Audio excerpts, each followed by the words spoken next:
5 तक रिवीजन कर लिया कि नहीं? कल अपन ने क्वेश्चन नंबर 35 तक पढ़ लिए थे, जो भी नॉर्मल लेवल क्वेश्चन है। अब अपन क्वेश्चन नंबर 36 से पढ़ेंगे।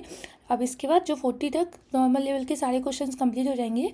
नेक्स्ट वीडियो से अपन जो मीडियम लेवल ऊप्स कॉन्सेप्ट है, जो टॉप कंपनीज में पूछे जाते हैं, उसके बारे में पढ़ेंगे। ठीक है, तो what is the copy constructor? Copy constructor क्या होता है? कॉपी मतलब क्या होता है? अपन किसी की कॉपी कर लेते हैं ना, वही होता है कॉपी कंस्ट्रक्टर भी।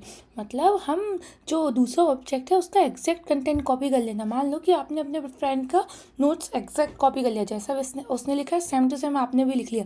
लाइक का प्रिंट है, हमने प्रिंट कराया तो एग्जैक्ट कॉपी होता है ना, वैसे ही हम इसको यूज़ ही क्यों करते हैं? जब हमें किसी चीज़ को सेफ कंटेंट चाहिए हो, मान लो कि ये रिस्की है, आगे जाके इसमें कुछ प्रॉब्लम हो सकती है, तो हम उसका एक कॉपी रखते हैं ना अपने पास। जैसे कि हम अपना एडमिट कार्ड प्रिंट कराते हैं तो एक कॉपी रखते हैं ना, कि मान लो ये गुम गया तो ये तो रहे अपने पास। एग्जैक्ट वही, इसलिए उसका यूज़ होता है। ठीक है, ये है कॉपी कंस्ट्रक्टर। ऐसे ऑब्जेक्ट के थ्रू कॉल करते हैं। अब वो उसका ये अपन ने नया ऑब्जेक्ट बनाया, अब जो सेम कंटेंट है दूसरे वेरिएबल में एग्जैक्ट कॉपी कर लेगा दूसरे ऑब्जेक्ट में। ठीक है, अपन देखते हैं question number 37। What is this pointer? This pointer क्या है? डिस पॉइंटर मतलब जो करंट ऑब्जेक्ट को पॉइंट करता है, जो करेंटली चल रहा है अभी, मतलब इस मेथड के अंदर ये ऑब्जेक्ट चल रहा है तो वो उसी ऑब्जेक्ट को पॉइंट करेगा और बताएगा। ये कब यूज़ होता है? मान लो जब दो वेरिएबल सेम नेम की हो, जैसे कि ये स्ट्रिंग नेम, ये भी एक वेरिएबल है, ये भी एक वेरिएबल है। अब हमने यहाँ दिस इसलिए यूज़ किया, ये बताएगा कि ये इसी मेथड मैं इस टाइम पे चल रहा हूँ, जिससे कन्फ्यूजन क्रिएट ना हो। ठीक है, तो ये क्या करता है? करंट ऑब्जेक्ट को पॉइंट करता है। तो समझ आया ना दिस पॉइंटर क्या होता है? Pointer that refers to the current object और पॉइंट्स टू इटसेल्फ। मतलब आप खुद को ही मिरर में देख लो, एग्जैक्ट वही सेम खुद के नाम का खुद ही को पॉइंट कर रहा है। ठीक है, जैसे कि this dot name equals to name, तो ये बताता है कि हाँ that is the current object, ये वाला अभी चल रहा है। ठीक है, ये होता है दिस पॉइंटर। याद रखना, ये नॉर्मली पूछ लेते हैं, जो बेसिक क्वेश्चंस होते हैं ये बहुत ज़रूरी होते हैं। ठीक है, तो अपन देखते हैं what is a V table. V table क्या है? V table means the virtual table. अब आप वर्चुअल टेबल समझ रहे हो ना, जब अपन रन टाइम पॉलीमॉर्फिज्म करते हैं ना, जब रन टाइम पॉलीमॉर्फिज्म चलाते हैं तब इसका यूज़ होता है। ये बहुत इंपॉर्टेंट होती है।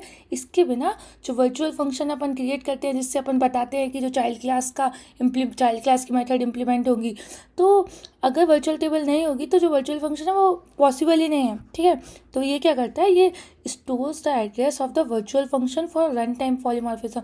ये एक टेबल होती है और इसमें एक पॉइंटर भी होता है, जो क्या करता है? जो टेबल पर पॉइंट करता है, जो ये बताता है कि कौन सी मेथड रन होगी ऑन रन टाइम में। Basic on that, like a phone call, directly अपन बताते हैं कि ये वाला फ़ोन लगेगा इस चीज़ से जब हम इस चीज़ को कॉल करेंगे। ठीक है, तो वर्चुअल फंक्शन के एड्रेस स्टोर होता है उसमें।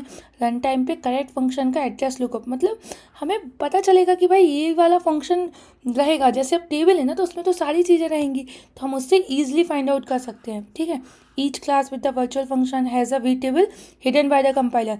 दिखता नहीं है, कंपाइलर के द्वारा क्या होता है? हिडन होता है। मान लो अपन ने ये वर्चुअल फंक्शन बनाया साउंड, अब ये क्या होगी? इसकी वी टेबल में एंट्री होगी, तो अब ये कंपाइल टाइम पे ऑटोमेटिकली देखेगा कि भाई कौन सी मेथड क्या रन होनी है। ये सब किस में रहेगा? सारी चीज़ें वर्चुअल टेबल में होगी और रन टाइम पे वही उसी के बेस पे हम डिसाइड करेंगे। ठीक है, समझ आया ना कि वी टेबल क्या होता है? मैंने ऑलरेडी इस पर वीडियो भी बनाई है, मैं पॉइंट आउट कर देती हूँ यहाँ पे, आप देख सकती हो इन डिटेयली। ठीक है, तो what is a diamond problem? अब आप बताओ डायमंड प्रॉब्लम क्या होती है? ये तो कॉमनली पूछ लेते हैं, क्या है डायमंड प्रॉब्लम? तो ये एक मल्टीपल इनहेरिटेंस की एम्बिग्यूटी है। मतलब क्यों? जब जैसे कि यहाँ पे अपन, ये एनिमल क्लास है और एनिमल की दो चाइल्ड क्लास है, डॉग एंड कैट। अब इन दोनों ने, मान लो कि अपन ने हाइब्रिड क्लास बनाई जो दोनों को इनहेरिट कर रही है। ठीक है, अब जब अपन उसको कॉल करते हैं तो कौन सी मेथड रन होगी, क्या रन होगा, तो एम्बिग्यूटी आ जाती है ना, समझ नहीं आता कि कौन सी चीज़ें चलेंगी। जैसे कि एनिमल का फंक्शन है, ठीक है, डॉग वाला वर्जन चाहिए या कैट वाला, क्योंकि दोनों उसके पास है, अभी हाइब्रिड है ना, तो दोनों है, तो कौन से रन टाइम पे कौन से चलेगा इसका पता नहीं चल पाता ऑन टाइम पे, तो इसी को बोलते हैं डायमंड प्रॉब्लम। ठीक है, multiple inheritance ambiguity when two parent classes have a same base. समझ आया ना, जब दोनों के एक ही में चले जाएंगे तो अब पता नहीं चलेगा ना कि अपन ये मेथड कॉल कर रहे हैं, तो दोनों के पास तो सेम मेथड है, लाइक साउंड एंड साउंड, तो कौन सा रन टाइम पे चलेगा। ठीक है, तो ये एम्बिग्यूटी क्रिएट करता है। ठीक है, और डायमंड प्रॉब्लम सॉल्व किससे होती है? मैंने ऑलरेडी मतलब समझा रखा है, अगर आप थोड़ा भी कनेक्ट कर पाए होगे तो आपको समझ आया होगा, और कमेंट करके बताना अगर आपको समझ आ गया होगा तो। ठीक है, जैसे कि ये दो क्लास हैं, अब ये हाइब्रिड क्लास हैं, दोनों को इनहेरिट कर लिया, अब इसको कन्फ्यूजन तो होगी ना कि कौन सी मेथड चलेगी ऑन टाइम पे। ठीक है, so last question for that series normal level questions. Now we, आप इसके बाद अपन मीडियम लेवल क्वेश्चन डिस्कस करेंगे। ठीक है, so what is the method hiding? Method hiding क्या है? When drive class define the same function without overriding.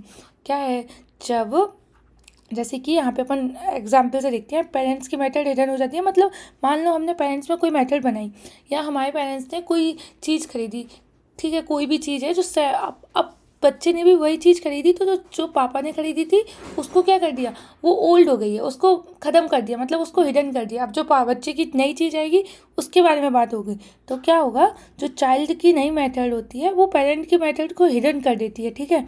जैसे कि इसने पेरेंट ने वॉइड सो मेथड बनाई, अब ये वॉइड सो मेथड जो पेरेंट की मेथड है उसको हाइड कर देगी, ठीक है। यही होता है what is method hiding, when derived class define a same function without overriding, ठीक है। अभी आपको समझ आ गया ना। Now you are completed all 40 question, so congratulation, आपने नॉर्मल लेवल के सारे क्वेश्चन कंप्लीट कर लिए। अपन नेक्स्ट वीडियो से मीडियम लेवल क्वेश्चन करेंगे, तो उनको समझना और याद करना नहीं भूलना, और रिवीजन करना बिल्कुल भी नहीं, ठीक है। Thank you.